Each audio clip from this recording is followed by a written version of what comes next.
Everyone, welcome to channel learn with ease. आज का topic है रिटायरमेंट और डेथ ऑफ अ पार्टनर, जिसमें हम सॉल्व करेंगे question number 53 chapter 5 D K Goyal की बुक से क्लास 12 अकाउंट्स के लिए। ऑनलाइन सेशंस अगर आप चाहते हो, इंटरेस्टेड हो, तो क्लास 11 और 12 दोनों के लिए है अकाउंट्स के। इंटरेस्टेड स्टूडेंट मुझे व्हाट्सएप कर सकते हैं इस नंबर पर अपना नाम और क्लास। तो 3 पार्टनर है GKW। प्रॉफिट शेयरिंग रेशियो है 3:2:1। अब यहाँ पर बैलेंस शीट दी गई है आपको 2019 की, 31 मार्च 2019 की, क्योंकि 1 अप्रैल से जी रिटायर हो रहा है और जी के रिटायरमेंट के टाइम पर एसेट्स और लायबिलिटीज को रिवैल्यूएट किया गया है। गुडविल की वैल्यूएशन लगाई गई है 15,000 रुपए। साथ में ही कहा गया है जो रिमेनिंग पार्टनर है के और डब्ल्यू, वो आगे चल करके अपनी कैपिटल कितनी रखेंगे फर्म में, 35,000 रुपए रखेंगे। और किस प्रोपोर्शन में होनी चाहिए वो, 4:3 की रेशो। अगर कम या ज्यादा जिसकी भी कैपिटल इस प्रोपोर्शन में बढ़ने के बाद होनी चाहिए, जो उसके अकॉर्डिंग अगर उस इन पार्टनर्स की कैपिटल ज्यादा या कम होती है, उसको आप कैश से एडजस्ट करोगे। जी जो जा रहा है उसका सारा बैलेंस चेक करोगे, बैलेंस में से 13,150 रुपए आप उसको पे कर दोगे। बाकी का जो बैलेंस है उसके लोन अकाउंट में ट्रांसफर किया जाएगा, जिसे आप 3 इक्वल इंस्टॉलमेंट्स में पे करोगे एनुअली 12% इंटरेस्ट के साथ। लेजर अकाउंट्स बनाने हैं, necessary ledger accounts. Necessary ledger accounts का मतलब है आपको यहाँ पर रिवैल्यूएशन अकाउंट बनाना है, पार्टनर्स कैपिटल अकाउंट बनाना है और बैलेंस शीट बनानी है जी के रिटायरमेंट के बाद, जी लोन अकाउंट, और इसके अलावा आपको कैश या बैंक अकाउंट भी जरूर से बनाना है। तो नेसेसरी लेजर अकाउंट का मतलब है जिन जो आपके कैलकुलेशन से रिलेटेड अकाउंट है वही आपको बनाना है। तो इस क्वेश्चन को हम कैसे स्टार्ट करेंगे, हम उसी तरह से स्टार्ट करेंगे जैसे आप नॉर्मल कोई भी रिटायरमेंट का क्वेश्चन करते हो गुडविल के एडजस्टमेंट के साथ, उसी तरह से करोगे। आपके पास है रेशो, ओल्ड रेशो है 3:2:1। अब यहाँ पर जी के जाने के बाद के और डब्ल्यू आपस में प्रॉफिट या लॉस को किस तरह से डिस्ट्रीब्यूट करेंगे, क्या क्वेश्चन में दिया हुआ है?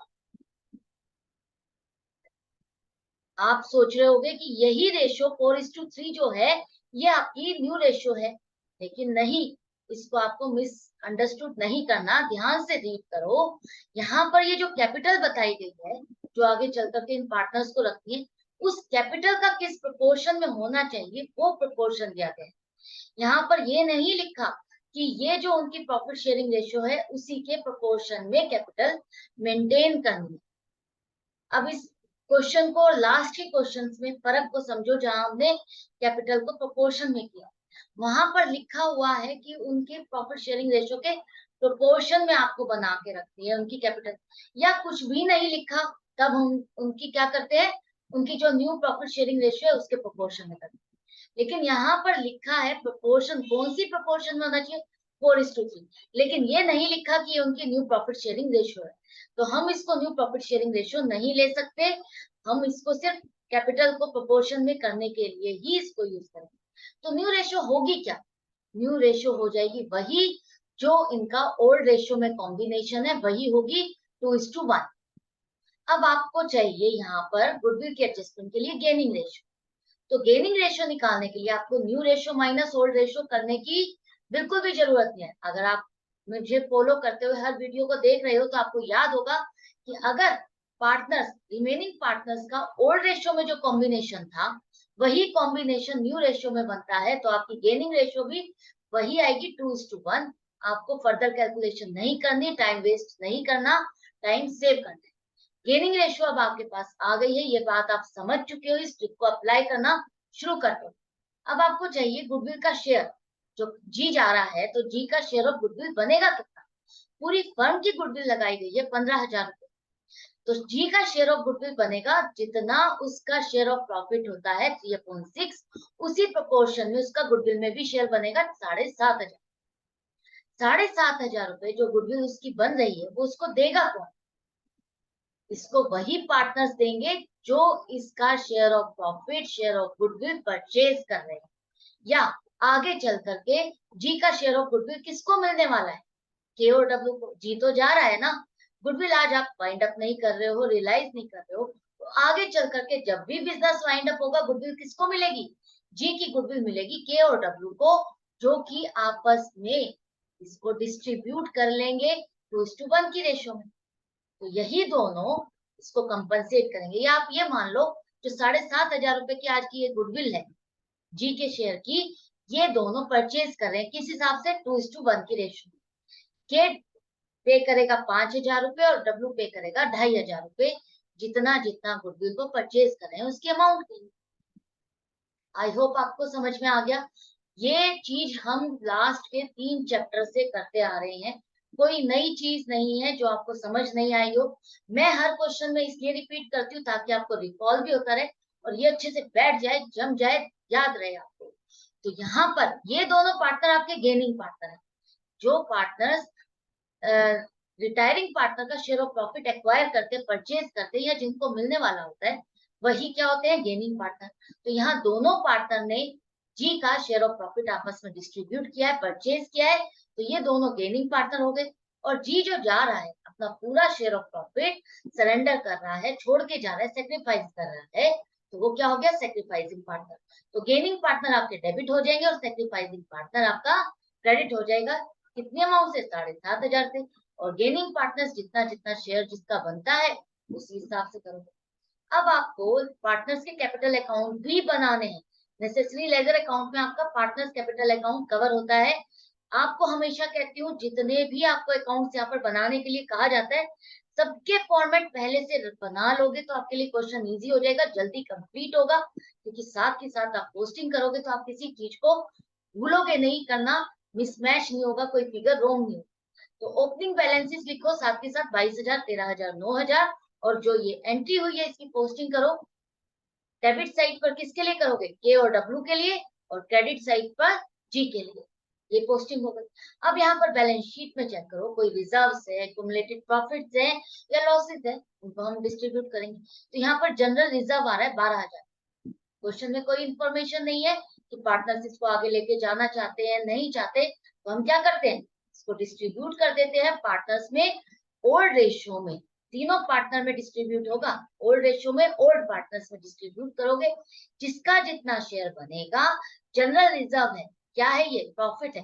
प्रॉफिट है तो आप पार्टनर्स के अकाउंट में क्या करोगे, इसको क्रेडिट कर दोगे। क्रेडिट करोगे तो यहाँ पर ये जो जनरल रिजर्व है 12,000, अब आगे आपकी बैलेंस शीट में नहीं शो किया जाएगा। एंट्री क्या बनेगी, general reserve account debit to partners account credit करोगे। जितना जिसका शेयर बनता है उसके अकाउंट में आप क्रेडिट कर दो। इसी तरह से यहाँ पर देखो गुडविल आ रही है 7,500।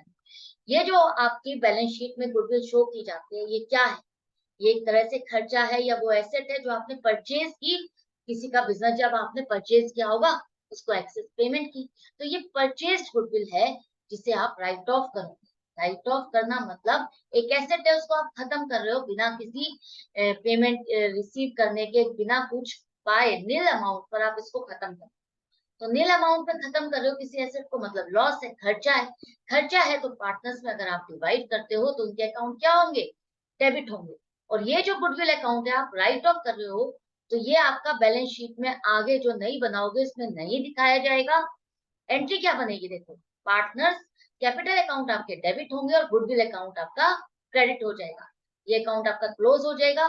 बैलेंस आपने कहाँ ट्रांसफर कर दिया, पार्टनर्स के डेबिट अकाउंट। क्लियर है।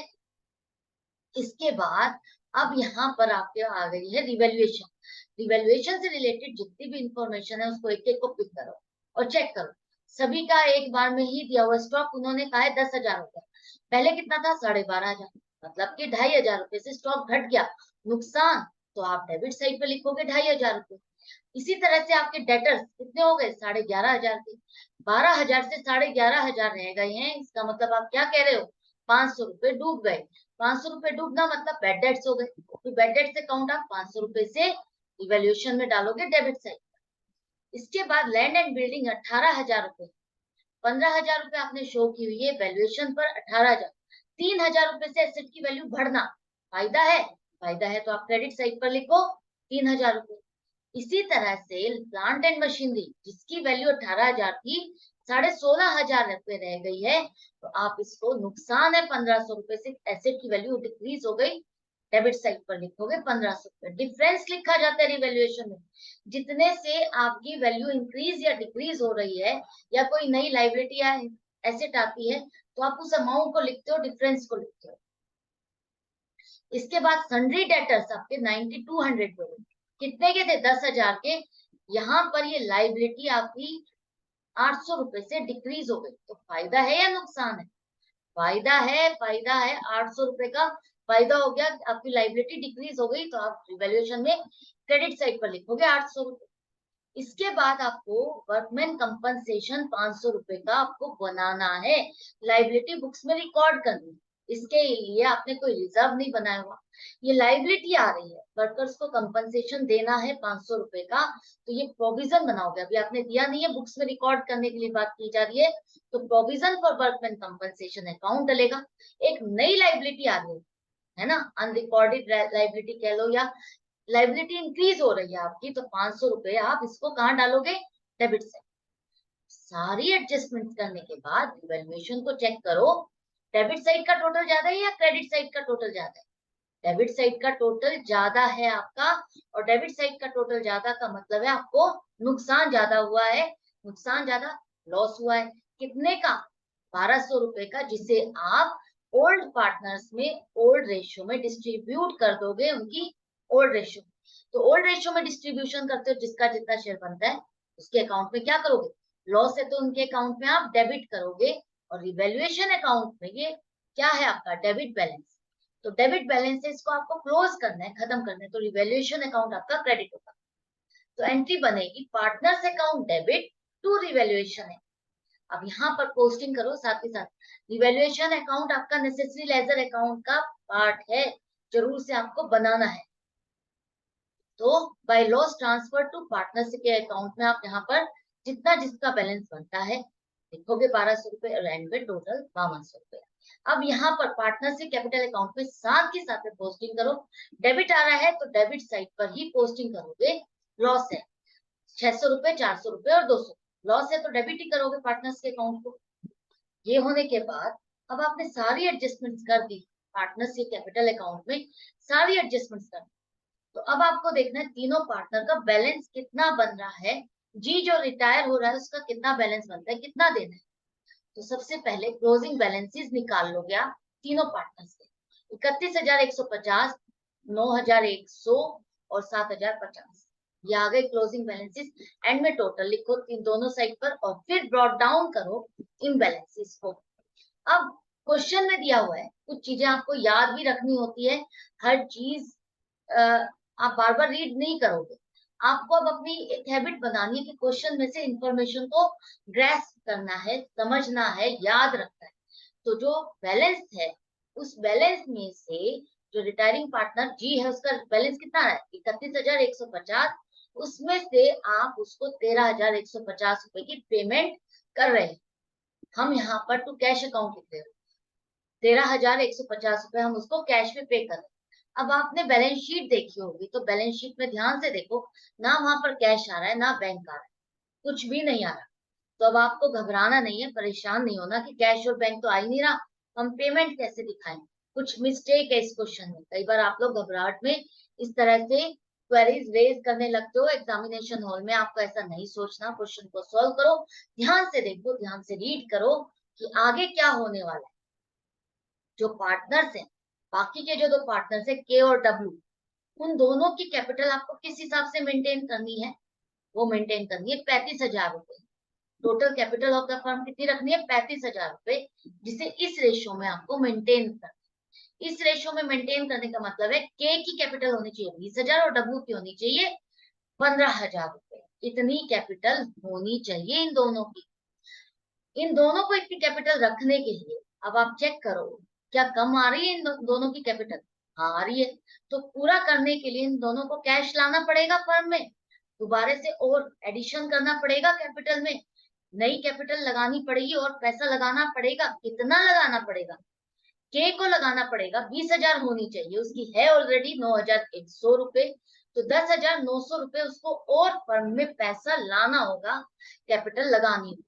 तो उसके हिसाब से उस वो जब लगाएगा तो उससे पैसा आएगा 10,900 रुपए कैश आ जाएगा, तो बाय कैश अकाउंट आएगा 10,900 रुपए। एंट्री क्या बनेगी? एंट्री बनेगी आपकी cash account debit to case capital account. ये एंट्री बनेगी 10,900 रुपए।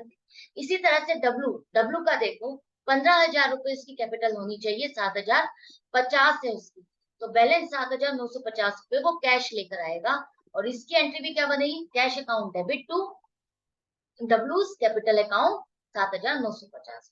तो कैश आ गया अब आपकी फर्म में। इस कैश को आप यूज करोगे इसकी कैश को पेमेंट करने के लिए जी की, और बाकी का जो बैलेंस बचा था जी का वो आपको लोन अकाउंट में ट्रांसफर करना है। तो टू जीज लोन अकाउंट 18,000। तो ये एंट्री क्या बनेगी सोचो, जीज कैपिटल अकाउंट जितना भी उसका बैलेंस था, जीज कैपिटल अकाउंट आप डेबिट कर दोगे 31,150 से, वो बैलेंस खत्म करना है ना, तो उसको आप डेबिट करोगे। उस कैपिटल का आपने क्या किया, डेबिट तो कर दिया, उसको आपने 13,150 रुपए से पेमेंट की, तो to cash account 13,150, to G's loan loan account आप 18,000 रुपए से क्रेडिट करोगे, तो ये जनरल एंट्री बन जाएगी। तो अब यहाँ पर आपके क्लोजिंग बैलेंसेस क्या आ गए, बाकी रिमेनिंग पार्टनर के 20,000 और 15,000, और यहाँ पर एंड में टोटल आ जाएगा दोनों से। आप यहाँ ये सोच रहे होगे ये जो हमने फॉर्मेट बनाया है, इस तरह से पार्टनर्स कैपिटल अकाउंट का फॉर्मेट क्यों बनाया, लास्ट में तो हमने ऐसा नहीं बनाया था। जब भी पार्टनर्स के कैपिटल को आपको प्रोपोर्शनेट करना है तो आपको इसी तरह से फॉर्मेट करना है। और यहाँ पर आपके पास कैश नहीं था, फर्म में कैश नहीं था, तो आपको पहले कैश आते हुए दिखाना है, उसके बाद उसकी पेमेंट दिखानी है, तभी तो आप उसका आगे बैलेंस करोगे। तो जब भी इस तरह से क्वेश्चन हो तो थोड़ा सा ध्यान रखना कि प्रोपोर्शनेट करते हुए और कैश या बैंक नहीं है तो आपको आगे जाकर के पेमेंट करनी है, तो आगे जाकर के ही जब यहाँ पर पेमेंट आ जाएगी तभी उसी के साथ ही आपको उसको दिखाना है। इसके बाद अब आपको बनाना है कैश। ओपनिंग बैलेंस आपके पास नहीं है, लेकिन 1 अप्रैल को यहाँ पर आपके पास कैश आ रहा है, कहाँ से आ रहा है, के और डब्ल्यू से आ रहा है। 2019 1 अप्रैल 2019 का दिखाओगे आपके पास ये कैश आ रहा है 10,900 और 7,950 रुपए, और 1 अप्रैल को ही आप पे कर रहे हो जी को, जीस कैपिटल अकाउंट में 13,150, और बैलेंस कितना कैश बच गया 5,700 रुपए, एंड में यहाँ पर टोटल लिख करके कंप्लीट। इसके बाद अब आपका आ जाएगा बैलेंस शीट। बैलेंस शीट अब हम यहाँ पर बना रहे हैं एंड में कंप्लीट। क्यों बना रहे हैं, हमने इस बार साथ साथ क्यों नहीं बनाए, आपका मन करे तो आप साथ साथ भी बना सकते हो, लेकिन यहाँ पर देखो हमने कोई कैलकुलेशन नहीं की है कि 10% डिक्रीज हुआ 20% इंक्रीज हुआ, तो यहाँ पर आपको वो कैलकुलेशन दोबारा नहीं करनी, जो ये फिगर्स लिखी हुई है वही आपको उठा करके लिखनी है। तो अगर आप दोबारा से बाद में भी बैलेंस शीट बनाना चाहते हो तो बाद में भी बना सकते हो। ऊपर यहाँ पर जरूर से लिख लेना बैलेंस शीट एज ऑन 1 अप्रैल 2019, वो रह गया यहाँ पर ऊपर फॉर्मेट में जरूर से लिखना, ठीक है। अब यहाँ पर देखो सबसे पहले हम एसेट्स लिखते जाएंगे। गुडविल आपकी खत्म हो गई, आपने राइट ऑफ कर दिया। स्टॉक आपका कितने का हो गया, 10,000 का लिखो। डेटर्स आपके 11,500 के हो गए। इसके बाद लैंड एंड बिल्डिंग आपकी 18,000 और प्लांट एंड मशीनरी 16,500, और आपके बाद में कैश कितना है, मोटर व्हीकल है ये भी लिखोगे आप 5,000। इसके बाद कैश आपका 5,700 का बैलेंस रहा था, अभी आपने कैलकुलेट किया है क्लोजिंग बैलेंस, उसको यहाँ पर लिखना नहीं भूलना। इसके बाद यहाँ पर आ जाओ लाइबिलिटीज में, आपके कैपिटल अकाउंट्स में जी चला जाएगा, और के और डब्ल्यू क्या भी आपने कैपिटल प्रोपोर्शनेट किए, फिगर्स आपको याद रखनी है, हैबिट बनाओ। तो कैपिटल अकाउंट्स में के और डब्ल्यू की कितनी हो गई, 20,000 और 15,000, 35,000 रुपए। और जी का जितना बैलेंस था अभी आपने उसको पे नहीं किया है, आगे चल करके 3 इक्वल इंस्टॉलमेंट्स में आप पे करोगे। 1 अप्रैल को उसका बैलेंस अभी स्टैंड कर रहा है, वो लोन में आप शो करोगे, तो जीज लोन अकाउंट 18,000 रुपए शो किया जाएगा बैलेंस। इसके बाद सन्ड्री क्रेडिटर्स आपके कितने हैं, 9200 हो गए। और आपने रिवैल्यूएशन में चेक किया था वर्कमैन कंपनसेशन का आपको प्रोविजन बनाना था, एक लाइबिलिटी अराइज हुई थी 500 रुपए की, वो डालनी है। बिल्स पेबल 4,000, और अब टोटल करोगे तो आपकी बैलेंस शीट मैच करेगी, मैच कर रही है मतलब यहाँ तक आपका क्वेश्चन कंप्लीट हो गया और करेक्ट। अभी भी आपका क्वेश्चन बाकी है, आपको जी का लोन अकाउंट बनाना है जब तक कि पूरी लोन की पेमेंट नहीं हो जाती। तो ये बैलेंस शीट भी हो गई, ऊपर फॉर्मेट में जरूर से लिख लेना बैलेंस शीट एज ऑन 1 अप्रैल 2019। इसके बाद यहाँ आ जाओ अब आप लोन अकाउंट। लोन अकाउंट में आपको ध्यान है 18,000 रुपए का लोन है, ओपनिंग बैलेंस आएगा, ओपनिंग बैलेंस नहीं आप क्या दिखाओगे, बाय जीज कैपिटल अकाउंट 18,000 रुपए। कैपिटल अकाउंट से आप इसको ट्रांसफर कर रहे हो ना 1 अप्रैल को, तो बाय जीज कैपिटल अकाउंट 18,000 रुपए आएगा। अब इस 18,000 को आपको 3 इक्वल इंस्टॉलमेंट में पे करना। तो 3 इक्वल इंस्टॉलमेंट क्या बनेगी, 18,000 को 3 से डिवाइड करो तो 6,000 रुपए की एक इंस्टॉलमेंट आ गई। मतलब कि 6,000 रुपए आपको हर साल पे करने हैं, प्लस 12% जितना भी बैलेंस है उस पर आपको कैलकुलेट करना है इंटरेस्ट पर एनम। तो अभी आपका बैलेंस कितना है, 18,000। इस पर टोटल 18,000 पर 12% के हिसाब से आप इंटरेस्ट कैलकुलेट करोगे तो वो आ जाएगा 2,160 रुपए। तो अब आपको पेमेंट करनी है। यहाँ पर जो हम एक छोटी सी मिस्टेक करते हैं, मैंने भी की है लास्ट क्वेश्चंस में, आप उसको रेक्टिफाई जरूर से कर लेना। यहाँ पर हम 1 अप्रैल 2019 लिख रहे हैं और जो इंटरेस्ट है वो हम 31 मार्च को कैलकुलेट करते हैं। तो 31 मार्च कौन से साल का आएगा, अगले साल का आएगा 2020 का। और पेमेंट भी आप अगले साल 2020 31 मार्च को करोगे। तो यहाँ पर ये साल आप करेक्ट कर लेना, मैंने थोड़ी सी मिस्टेक कर दी है वहां पर, उसको करेक्ट कर लेना। तो ये इंटरेस्ट और आपको एक इंस्टॉलमेंट की पेमेंट करनी है तो कितना आ जाएगा, टू कैश अकाउंट आप दिखाओगे। टू कैश अकाउंट क्या एंट्री बनेगी, G's loan account debit to cash account 8,160 रुपए से आप इसकी पेमेंट दिखा दोगे। 6,000 रुपए इंस्टॉलमेंट प्लस इंटरेस्ट जो आपने कैलकुलेट किया। बैलेंस कितना बच गया, 12,000 रुपए। यहाँ पर टोटल लिखो एंड में, ये खत्म हो गया एक साल। नेक्स्ट साल नेक्स्ट ईयर कौन सा आ जाएगा, 1 अप्रैल 2020 ओपनिंग बैलेंस आएगा आपका 12,000 रुपए बाय बैलेंस बीडी। लाइबिलिटी है तो क्रेडिट साइड पर ही शो करोगे। अब ये जो बैलेंस बचा हुआ है इस पर आप पूरे साल का इंटरेस्ट कैलकुलेट करोगे 12% से, तो आपका आ जाएगा 1,440 रुपए। अब आप इंस्टॉलमेंट पे करो, सेकेंड इंस्टॉलमेंट पे करोगे 31 मार्च 2021 को, तो अमाउंट जाएगी आपकी टू कैश अकाउंट 6,000 प्लस 1,440 रुपए, 7,140 रुपए की पेमेंट होगी। बैलेंस बचेगा आपके पास 6,000। तो अब यहाँ पर फिर से टोटल लिखो, सेकंड भी आपका ईयर कंप्लीट हो गया। थर्ड ईयर में 2021, अब आपका 2021 1 अप्रैल को बैलेंस आएगा, ओपनिंग बैलेंस 6,000। अब इस 6,000 पर आप 12% से पूरे साल का इंटरेस्ट कैलकुलेट करोगे 720 रुपए, क्योंकि एनुअल इंस्टॉलमेंट आप पे कर रहे हो, हर साल में पे कर रहे हो, हर साल एक इंस्टॉलमेंट पे कर रहे हो। तो ये अब आपकी इंस्टॉलमेंट लास्ट है, थर्ड इंस्टॉलमेंट है, इसको आप पे कर दोगे by two cash account 6,000 plus 720 रुपए, पूरा पेमेंट हो गया एंड टोटल ये आपका लोन अकाउंट भी क्लोज हो गया, खत्म हो गया। तो इस तरह से आपको क्वेश्चन को अटेम्प्ट करना है, स्टेप बाय स्टेप चलते हुए, हर एक पार्ट को कंप्लीट करते हुए वर्किंग नोट के साथ। तो आई होप आपको अच्छे से समझ में आ गया किस तरह से क्वेश्चन को अटेम्प्ट करना है। मैं मिलती हूँ आपसे नेक्स्ट वीडियो में नेक्स्ट क्वेश्चन के साथ। कंफ्यूजन या डाउट है तो आप कमेंट सेक्शन में लिखो, पूछो, मोस्ट वेलकम है आपका। और अच्छा लग रहा है, बेनिफिट मिल रहा है तो लाइक का बटन प्रेस करने से क्यों रह जाते हो, लाइक का बटन प्रेस करो। और नए हो, चैनल सब्सक्राइब नहीं किया है, बेनिफिट ले रहे हो तो सब्सक्राइब कर दो। ऑनलाइन सेशन चाहते हो तो व्हाट्सएप कर दो। Goodbye and take care.